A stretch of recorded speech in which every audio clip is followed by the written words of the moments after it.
জয় গুরু প্রণাম। আমি শ্রী গৌতম। আমার সৎসঙ্গ চ্যানেলে আপনাদের সকলকেই স্বাগতম। পরম পিতার কাছে আপনাদের সকলের সর্বাঙ্গীন মঙ্গল কামনা করে আজকের আলোচনা পর্ব আরম্ভ করছি।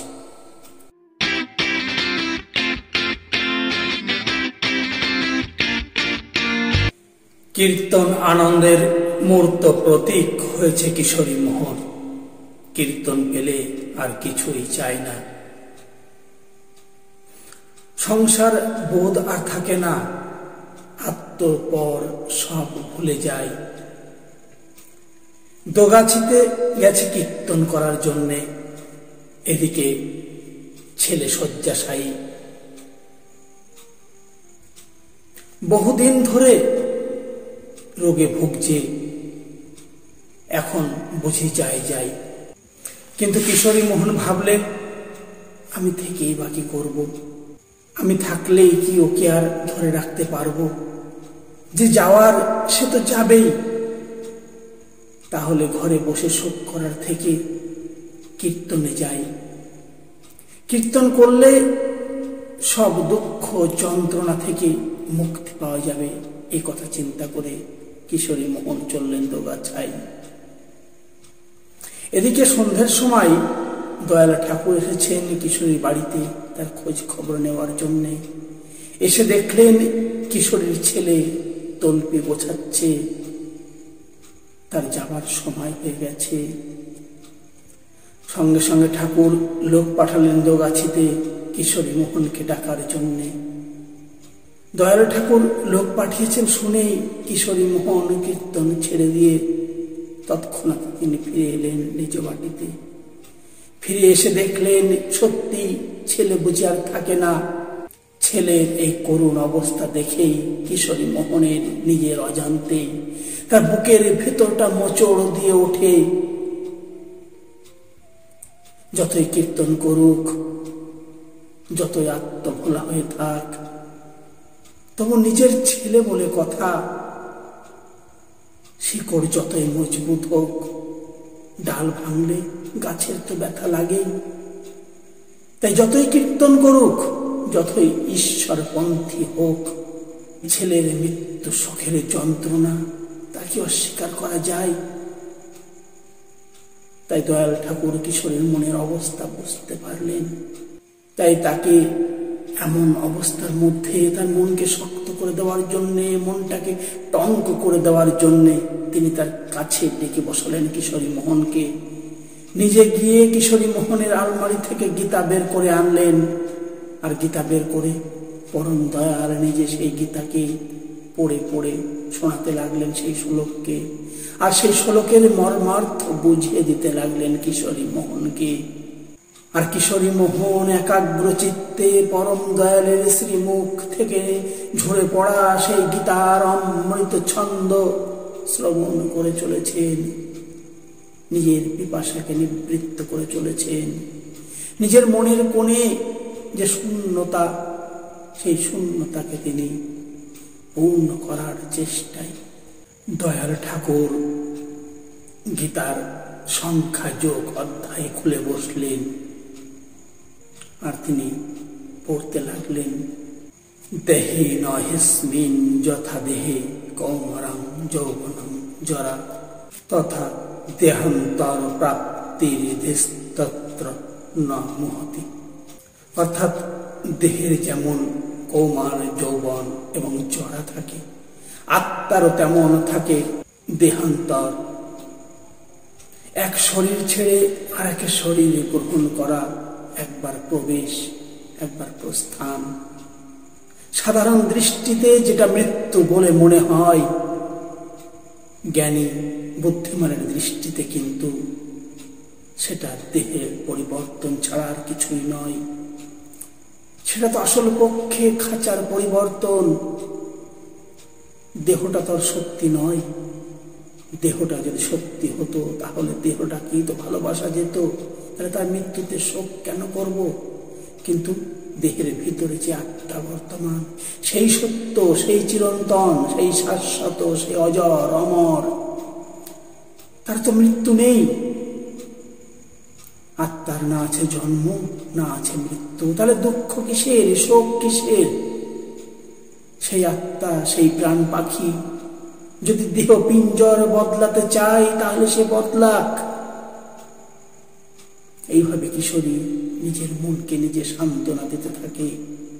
দয়াল ঠাকুর গীতা পাঠ করতে করতে তার শ্লোকগুলি কিশোরী মোহনকে বোঝাতে বোঝাতে কিশোরী মোহনের চোখের দিকে তিনি এক দৃষ্টে তাকিয়ে দেখলেন।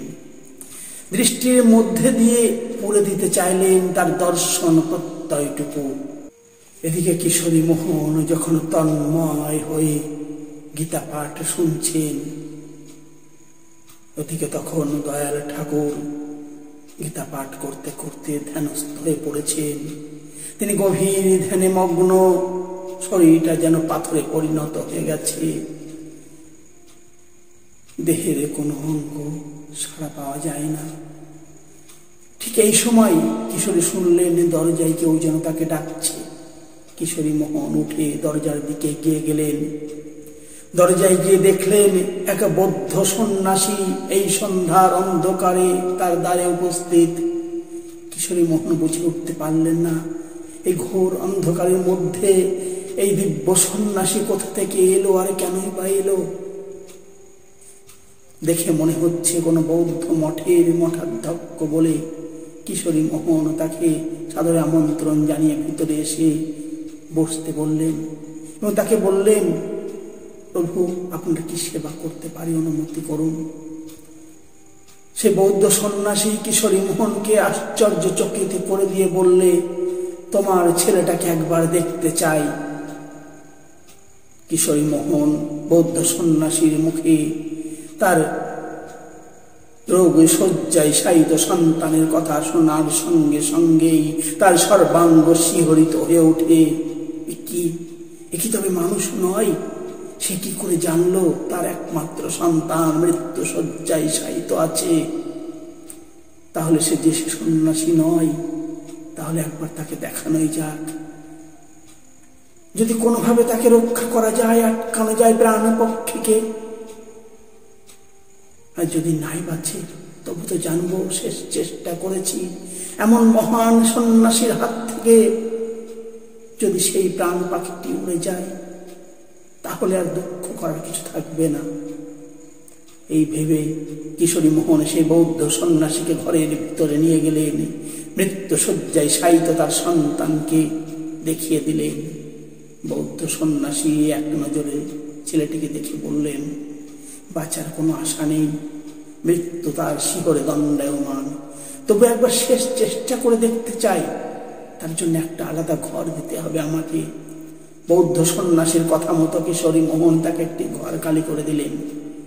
সন্ন্যাসী সেই ঘরের মধ্যে ঢুকে ভিতর থেকে কবাটা বন্ধ করে দিয়ে ধ্যানস্থ হয়ে 2 ঘন্টা ধরে চেষ্টা করলেন, কিন্তু কিছুতেই কিছু হলো না। 2 ঘন্টা পরে বৌদ্ধ সন্ন্যাসী দরজা খুলে বেরিয়ে এলেন।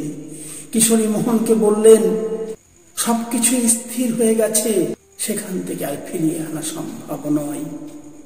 এ কথা বলার সঙ্গে সঙ্গে কিশোরী মোহন চিন্তা করলেন যে এত চেষ্টার পরেও যখন তাকে ধরে রাখা গেল না, তাহলে আর দুঃখ করেই বা কি হবে? যে যাবার সে তো যাবেই, তাকে কি আর জোর করে ধরে রাখা যায়? আবার কিশোরীর পিতার হৃদয়, সে মনই মন ভেবে ওঠে নচিকেতার কথা। সে ঋষির পুত্র, ব্রাহ্মণ সন্তান, পিতার আদেশ পালনের জন্য সে গেছে যমালয়ে। যমালয়ে তখন যমরাজ অনুপস্থিত, সেই জন্য তিনি দুয়ারে অপেক্ষা করছেন কখন যমরাজ ফিরে আসবেন। যমরাজ তার কার্য সমাপন করে ফিরে আসতেই দেখলেন তার দরজায় ব্রাহ্মণ প্রতীক্ষারত অতিথি উপবাসে আছে। তখন যমরাজ অনুশোচনা প্রকাশ করে বললেন, আপনাকে এতক্ষণ অপেক্ষা করানোর জন্য আমি খুবই দুঃখিত, মর্মাহত। আমি আপনাকে প্রসন্ন করার জন্য 3টি বর প্রদান করতে চাই, আপনার মনোমত বর আপনি চেয়ে নিন। যমরাজের ইচ্ছা অনুযায়ী নচিকেতা বর চাওয়া শুরু করলেন। তার ইচ্ছা মতো প্রথম 2টি বর যমরাজ অবলীলাক্রম তাকে প্রদান করে দিলেন মুহূর্তের মধ্যেই। কিন্তু যখন নচিকেতা তৃতীয় বরটি প্রার্থনা করলেন, তখন যমরাজের মাথা ঘুরে গেল। নচিকেতা সেই যমরাজকেই জয় করতে চায়। মৃত্যু যেন তাকে স্পর্শ না করে, সে মৃত্যুঞ্জয়ী হতে চায়, সে চিরঞ্জীবী হতে চায়। কিন্তু এ তো অসম্ভব, এ তো বিধির বিধানের বিপরীত, প্রকৃতির নিয়ম বৃদ্ধ। যার জন্ম হয়েছে তার তো মৃত্যু নিশ্চিত। তাই সে নচিকেতাকে চিরঞ্জীবী হওয়ার পরিবর্তে অন্য কিছু চাইতে বললেন। তাকে পৃথিবীর রাজসুখ প্রদান করতে চাইলেন, তাকে মণি মাণিক্য রত্ন আদি সম্পদ প্রাচুর্যে পরিপূর্ণ করে দিতে চাইলেন তাকে। কিন্তু নচিকেতার দৃঢ় সংকল্পের কাছে কোনো প্রলোভনী টিকতে পারল না।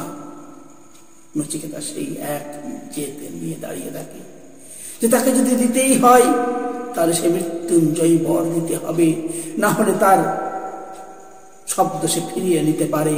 চাই না তার তেমন বরের কোনো প্রয়োজন নেই, যা তার ইচ্ছাকে পূর্ণ করতে পারে না। অবশেষে যমরাজ নচিকেতাকে তার ইচ্ছা অনুযায়ী জন্ম মৃত্যুর রহস্যের তত্ত্ব কথা উদ্ঘাটন করলেন তার সম্মুখে। সব কথা প্রকাশ করার পর যমরাজ তাকে মৃত্যুঞ্জয়ী হওয়ার বরদান প্রদান করলেন। কিন্তু সেই বিধবা মায়ের একমাত্র সন্তান যখন মৃত্যু মুখে পতিত হয়েছে, তার প্রাণ ভিক্ষা করার জন্য সেই জননী গেছে শ্রী বুদ্ধের কাছে করুণ প্রার্থনা নিয়ে তার একমাত্র সন্তানের জীবন ফিরিয়ে দেওয়ার জন্য। কিন্তু শ্রী বুদ্ধ তখন বললেন, তোমার ছেলের প্রাণ আমি ফিরিয়ে দিতে পারি যদি তুমি আমাকে এক মুঠো শস্য এনে দিতে পারো, আর সেই শস্য এমন বাড়ি থেকে আনবে যে বাড়িতে কেউ কখনো মৃত্যুবরণ করেনি। শ্রী বুদ্ধের মুখে এমন কথা শুনে পুত্রহারা জননী দৌড়াতে দৌড়াতে লোকের দ্বারে দ্বারে ফিরতে লাগলেন। কিন্তু শেষ পর্যন্ত হতাশ হয়ে ফিরে এলেন শ্রী বুদ্ধের নিকটে। এসে বললেন যে এমন কোনো বাড়ি সে খুঁজে পেল না যে বাড়িতে কেউ কখনো মৃত্যুবরণ করেনি, তাই সে শস্য কোথা থেকে আনতে পারেনি।